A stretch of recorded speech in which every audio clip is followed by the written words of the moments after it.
FitLabPGH back with a movement tip lifestyle hack, hanging with the Labradors again and the cats, talking about food and taking food at home and giving yourself good food to fuel your activities. So we've just finished hiking with the Labradors, almost 1,000 feet of elevation gain in cold weather.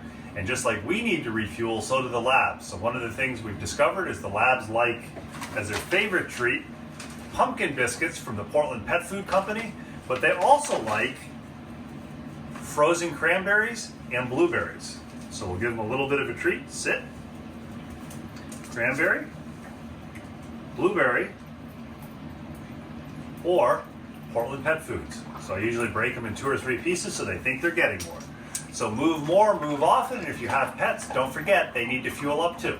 Another movement tip, lifestyle hack from FitLabPGH, the Labradors, and the cats, including the black and white one, who also likes Portland Pet Food Company dog treats.